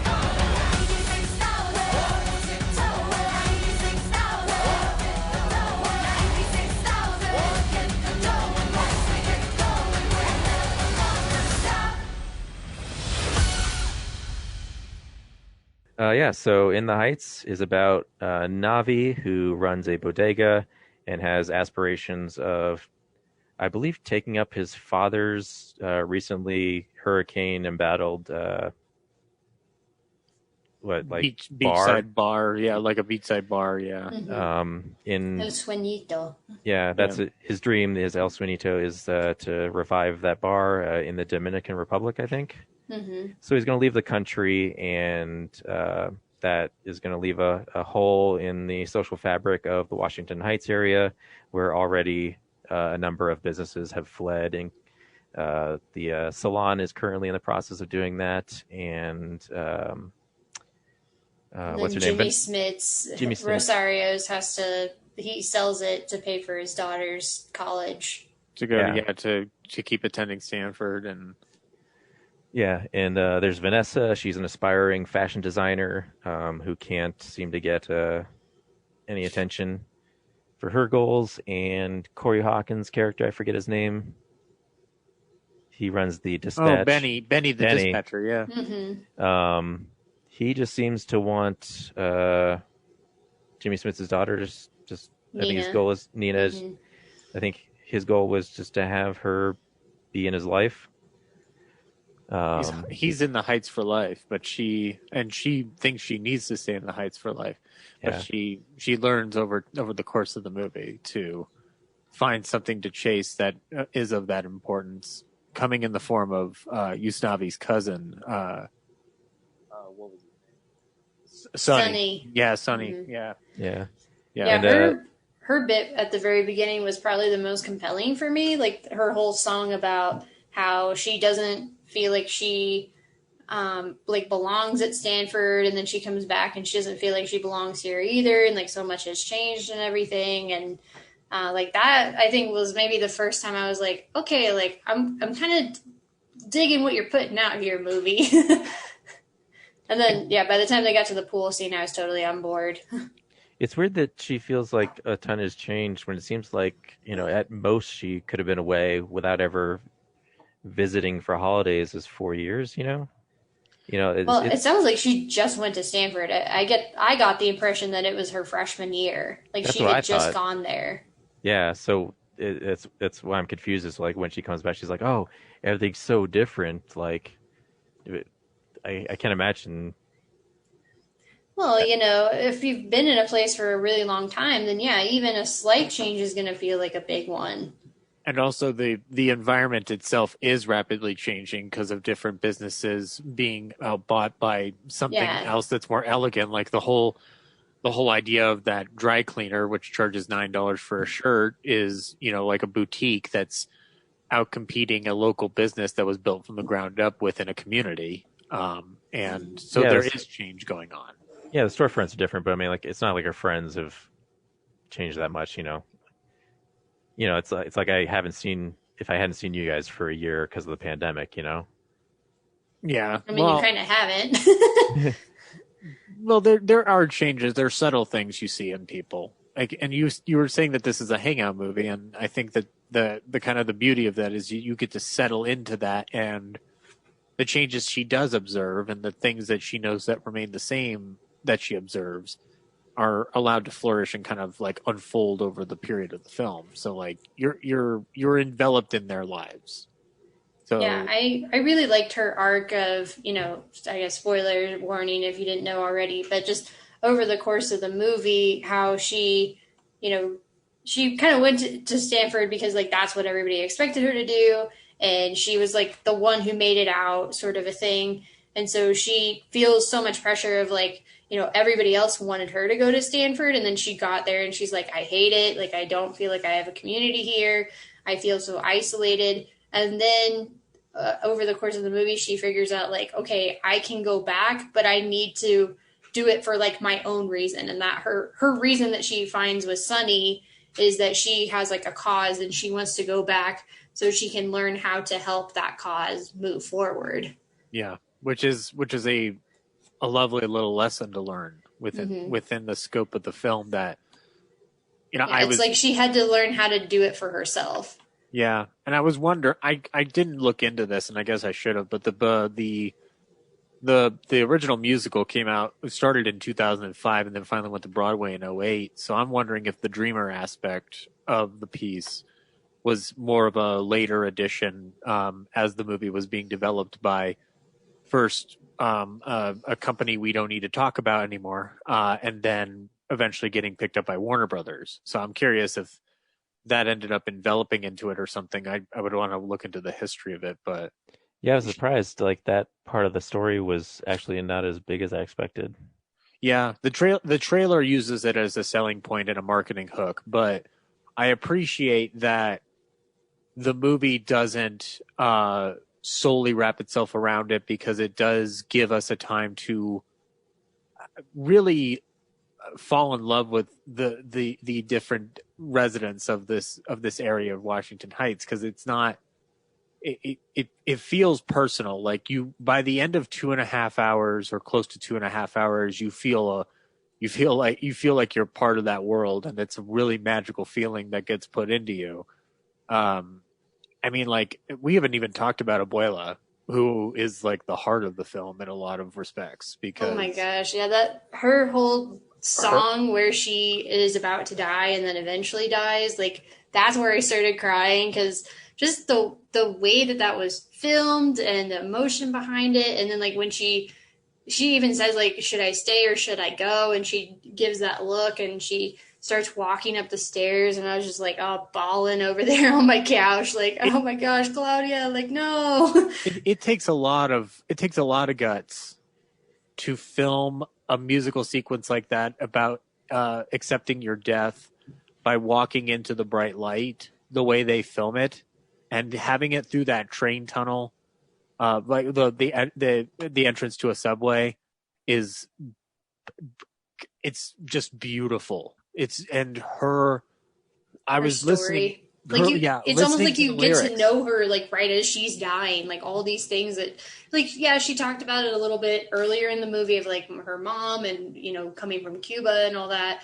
But then it's like when you really feel like you get to know her and her story, and then she just dies, you're like, oh my gosh, like such emotional whiplash, and you're just crying. She brings the contextual resonance that's needed to understand why the struggles that people in the Heights go through is residual from having come to America at that point and being prejudiced against and being belittled and trampled down. And to hear her story unfold in that subway car, and she's mentioning history throughout her song. Like, it's really, really like astounding to watch her perform it and to listen to the words that she's speaking. Like, it's stunning. I really like that line about how she misses the stars, like in something about like how in Washington Heights you can't see the stars, you can barely see the street lamps or something. Yeah. But then there's work in Nueva York. Yeah. It's so lovely. And Brad, I think you were talking about earlier, like kind of like there's like some innovative flourishes with the dance numbers and stuff. Like I was taken aback by one of the final dance numbers where they're floating on top, or they're like walking upside of the building like they're Spider-Man. And I thought of that too. I was like, somebody saw Spider-Verse. but like it took me off guard for a minute, but I think that the way I was waiting for it because I saw that shot in the trailer and I was like, all right, I know they walk up the side of a building in one of these dance numbers, so when are we going to get to it? And it was awesome. Yeah, it was, because I thought that it might be a little too digitally, because there are a lot of digital flourishes in this movie that it's not that they're noticeable, but like they are clearly bridges into another shot that are totally fine and acceptable. This one, though, had a good like blend of whatever VFX they're putting into it mixed with what looks to be some form of practical set for them to pull off a lot of those maneuvers. It's very, very stunning to look at. And the scene about the lottery, the number about the lottery ticket where they're doing the dance in the community pool is like a highlight. Like, that is a huge highlight number.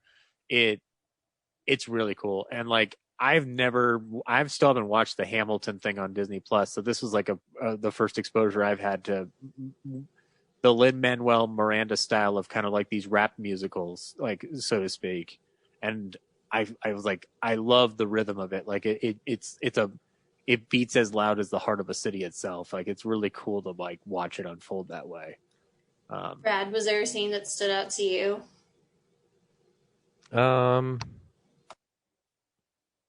Not like a scene, but just kind of like musical number. I was gonna say, like, overall, I thought the music was good. There's not like something that I can hum to myself, like back in the car or anything, after I leave. Like, nothing that memorable, but I thought overall, like, everything was like catchy and fun to listen to. And yeah, the numbers are all choreographed really well. I was just kind of lamenting, like, I kind of wish there was more consistent use of like walking on the side of the building, or like at one point before they go to the pool, they have the little like white sketch drawings as they're explaining what they're talking about. There's just long stretches where stuff like that doesn't happen. I'm just like, oh, there's a couple parts where Vanessa like will look up into the sky and like see her fabric samples that she's trying to pick out. That was a cool scene. Mm-hmm. Yeah, so I just kind of wish that was a consistent thing throughout. It is also kind of a long musical. Yeah, it's a little bit over 2 hours. Yeah, it's like 2:23, I think, by the very end. But yeah, I agree. It did. Just looking at the runtime, because like I said, I watched it at home, and like I want to say about maybe that third or halfway mark, I was like, wow, like we've still got a lot left here. But then by the time it was over, I was like, shit, I want to watch that again. Yeah. By then you're just so immersed in the story, and especially the way that they end up revealing, like, oh, El Sueñito was, he wasn't actually in the Dominican Republic, and all those scenes of like the kids and him older, on the beach, they weren't like real. Like, it was actually in the shop. It wasn't on a beach that whole time. Yeah. So that was like a nice little revelation. And then you're like, oh crap, like now I want to watch it again because now I know how it all ends. So the movie will feel a little different this time. I think that was my favorite scene, was the reveal that the beach was the bodega. But I was primed for it because at one point he references that the girl he's talking to is his daughter. So I'm like, oh, at some point I guess he does hook up with Vanessa and they live happily ever after. So right, but I figured it was going to be in the Dominican Republic. Yeah, like I was sitting there going like, well, he's either this is all a fantasy, and he's making it up, or he's really there, and it ends up being a kind of a blend of both. So there's a good indicator for it, even at the very beginning of the movie, where he tells them to say the name of Washington Heights so it doesn't disappear. From that notion on, I was like, okay, one of two things is going to happen here. Either there's going to be something major that shifts the course of that particular square block, or they're staying there the entire time. But it's still a nice thought and theme to permeate the film to where the experience itself carries you into it. Once I knew that was his daughter, I was expecting her name at the end to be Claudia after Abuela. And then I think it was Iris or something, but I was like, damn it, missed opportunity there. You should have named your daughter after your abuela. Maybe it could have been a little too obvious. You never know. But I do agree that there is like longer stretches in this film that do, I don't say they drag, but like they go at the pace they want to. But I think that the more I go back to this, the less that's going to bother me. So I'm perfectly comfortable with giving a half a star down the line to it. But also, Brad, we didn't talk about the greatest plot point in this movie, which is the battle between the shaved ice guy and the Mr. Softy truck. This is cinema's great return to clashes between commerce-minded individuals, in which Lin-Manuel Miranda is a simple shaved ice guy who has served this community faithfully, but then the industriousness of a Mr. Softy truck tries to invade his fucking territory, and that, I will tell you right now, shaved ice guy is not fucking having it. Piragua guy. Yeah. Corinne, did you watch past the credits? I didn't. Oh, yeah, there's a post-credit scene. Oh, shit. That resolves the feud. It's the greatest. It's the greatest post-credit sequence I've ever seen, and this is coming from a person who has enjoyed several Marvel post-credit scenes. This is fantastic. You expect it in a Marvel movie. I wouldn't expect it in a musical. Okay, I'm gonna have to watch this. I do wonder. Oh, sorry. I was gonna say it's like a 5-minute scene too. It's not even just like a little stinger. It's like a good 5-minute scene. No, it's not that long. It's like 2 minutes. It felt like to me. But I do wonder if the reason the movie kind of feels longer is because like that, I feel like that first half, like before the blackout, really focuses a lot more on Nina and her story. And like Nina and Benny I feel like they get more focus in the first half. And then in the second half, we get a lot more with Usnavi and Vanessa. And I think that might be why, is because it's almost like you've got two different storylines going on and you're trying to like connect everything together. And then like all of a sudden, like in the middle of this like giant stretch of Usnavi and Vanessa, all of a sudden we got to drop in a number about Nina and Benny when they're dancing on the wall and stuff. So that maybe that's why it feels a little long. And well, overall you have like, yeah, those are the main ones, but you still got you got the Tasty Freeze and Piragua guy. They have a little bit of a story. They've got the Salon has their own story. Abuela has their own story. Jimmy Smits has his own story. Right, but I'm talking about like of the four main characters or the two. Oh, for sure. But I'm just saying, like, there's also that, and then all those other people get their own like screen time. So right, yeah, like the quad is already bloated enough. Like you could make a movie out of just either one of those.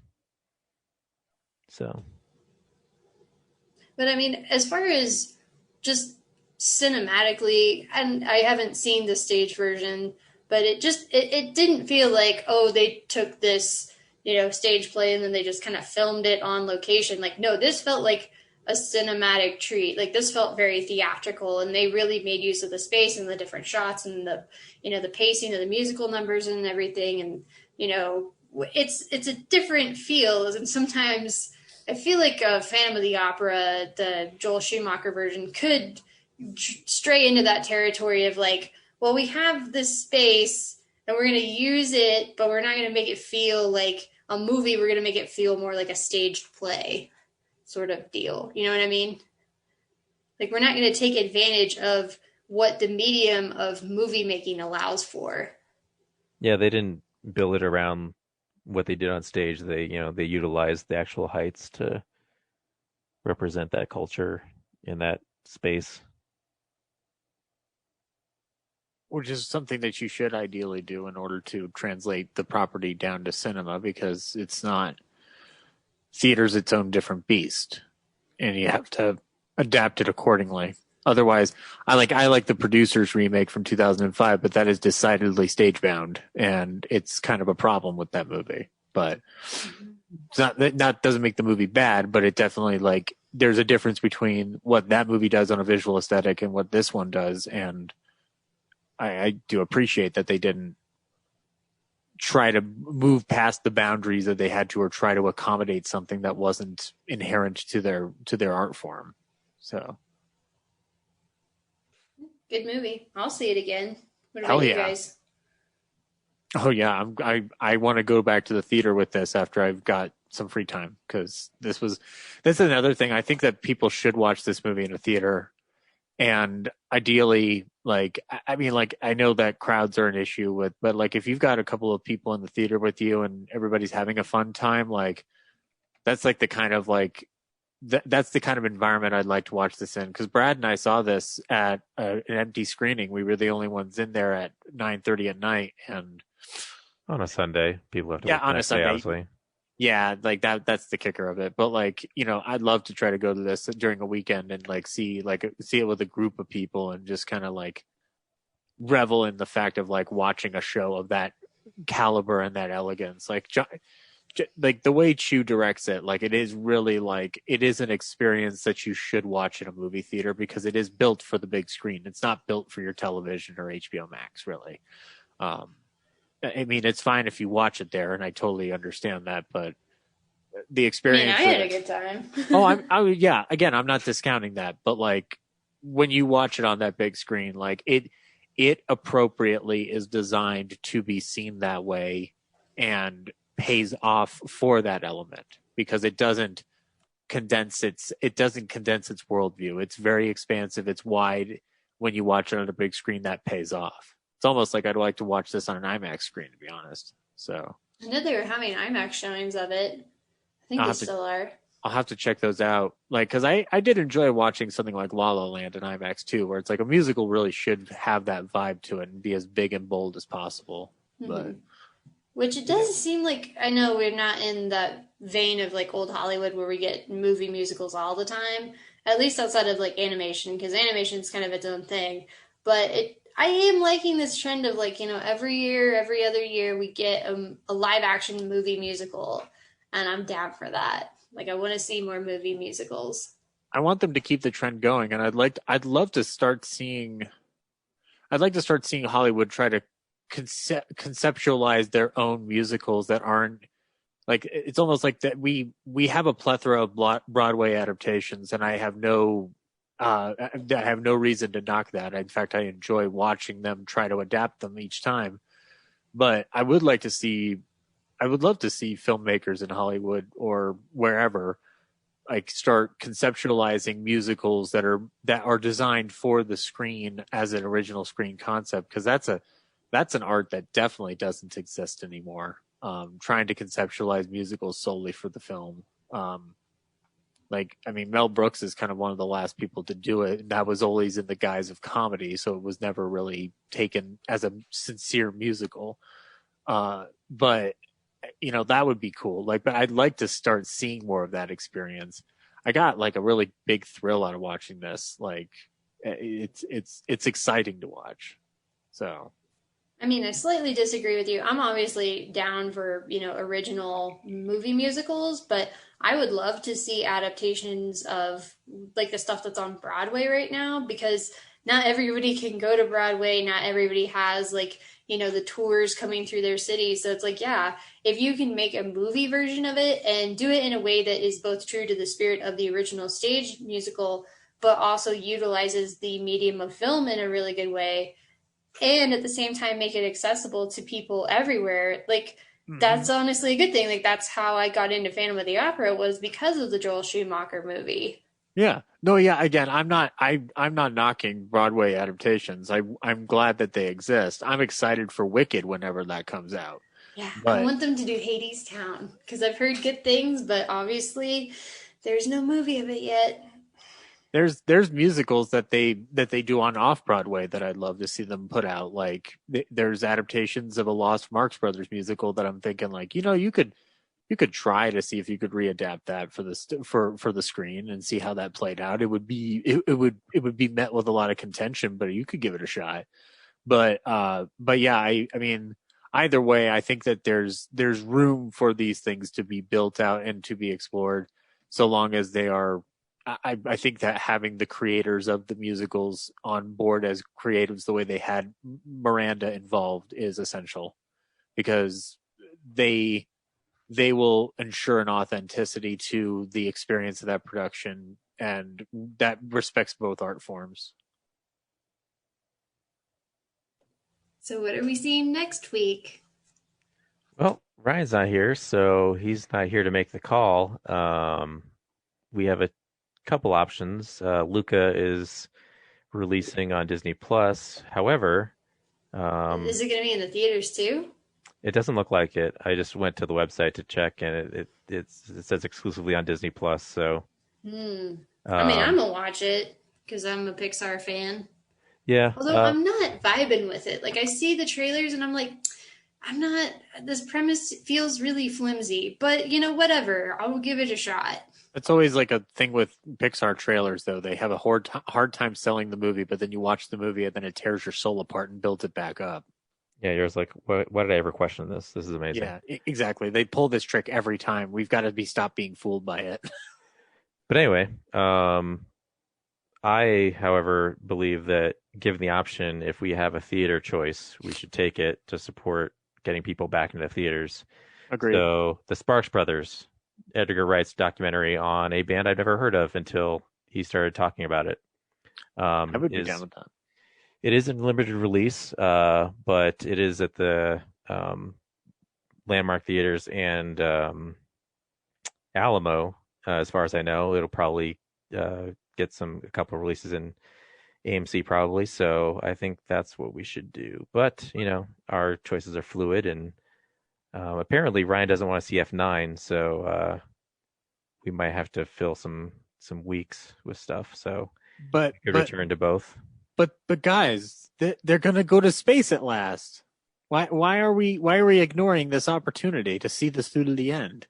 There's no rock in this one, so immediately interest took a nosedive. Look, I understand that, but you guys have to understand that for years these guys have been pushing to go to space. They've been saying it without saying it, and now at last they're going to go to space, and we're going to ignore this opportunity?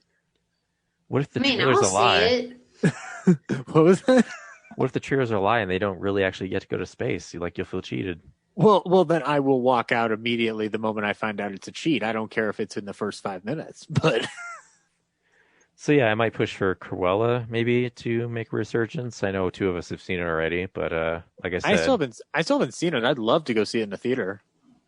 Yeah, we can't do any Film Explosion fillers because that'll offset the planned 500 episodes. So. July 4th weekend, the big thing is the Forever Purge, which I don't think any of us are into either. So I need to catch up on the other purges. How many have we had? We might end up with Cruella or Luca filling in later anyway. So I'm going to push for the Sparks Brothers this week. Sweet. I'd be down with that choice. Edgar Wright's always a solid choice in our books. Yeah, I heard he is inventive with the documentary genre, and we don't do a lot of documentaries as our film of the week. So, no. When was the last time we did one? Won't You Be My Neighbor? Yeah, I can tell you, like, looking through that list for the anniversary special, you guys don't see a lot of movies that I see as your movie of the week, because a lot of the movies that are on my Film Explosion lists, either they're like superhero movies or some other big blockbuster, or it's like you'd never see it, never heard of it, like Juliet Naked or whatever, you know, Makoto Shinkai or anything like that's not going to be movie of the week. No, but like, you know, in doing the list, I was amazed by how many things I would solidly put on a top 100 list. Like we just mentioned Edgar Wright. There is at least one of his movies on that list, and it has absolutely every right to be there. Yeah, it's always been a perceived, like, what would the world be watching that week more than, you know, what we're going to see. So, well, apparently you guys watch a lot of horror, a lot of superhero movies, and a lot of like action comedies, and not like a lot of rom-coms or animated films or whatever. Well, Corinne, I see what you're saying, and I understand your point, but I will put myself under the bus while also defending some choices here. It's either this or we watch movies like Mank every week. So what's your call? I'm definitely not watching Mank again, so Luca it is. No, I want to see the Sparks Brothers doc. It's been getting good buzz out of Sundance. Edgar Wright's been supporting the push back to theaters. I think it's more than reasonable to honor that request with a screening of his movie. Yeah. Also, if you can't make it to the theater, it's pretty likely that Alamo On Demand will probably have it too. So if you want to stream it at home, yeah, there's options to do it. And if all else fails, Raiders of the Lost Ark has been playing up a storm in retrospect. So maybe we could celebrate the 40th anniversary of Raiders. We already did Raiders as a leading episode, so. Oh, you did? Oh, that's right. I think it's the 35 probably. So. Yeah. Never mind. No, the 30th. Yeah. Yeah, that's right. I did see that in the list. Never mind. Well, did you guys ever do Back to the Future? Because that's playing at one or two of the theaters. We didn't, but that's kind of all over. It's been released many times. I'd rather do something new. So, but it mentions Jack Benny in it, Brad. Why can't we? I mean, if we didn't do it for the 2015 year, then there's no point. It's not happening. You gotta wait till the 50th anniversary. I mean, I put it on my Film Explosion that year, and people were like, "What are you doing? You can't put all three of those movies on your Film Explosion list." I agree with you. I was very tempted because I couldn't remember if you had disqualified this as a possibility, but one of our main reviews one week was North by Northwest, and I was tempted to put it on my 100, but I tried to be polite. Yeah. We're good. Very easy. I think Sparks Brothers is fine, and hopefully Ryan agrees. So, yeah. I guess, cool. Yeah, until next time. Bye. Bye. Keep watching movies.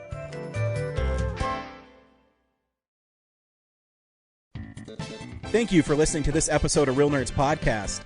Real Nerds Podcast is a production of Nebulous Visions Multimedia. Thank you to Sparks Mandrill and Plan 9 Studios for our kick-ass theme song. Also, if you're in the Denver area and you're looking for a cool place to see movies, we see them at the Alamo Drafthouse in Littleton and now also in Sloan's Lake. Thank you to Colorado Coins, Cards, and Comics for supplying us with all our comic needs, especially you, Andrew. You know who you are. And a big shout out to James's mom. I'm giving you an electronic hug that you can feel through the airwaves. Thanks for listening, and have a nice day.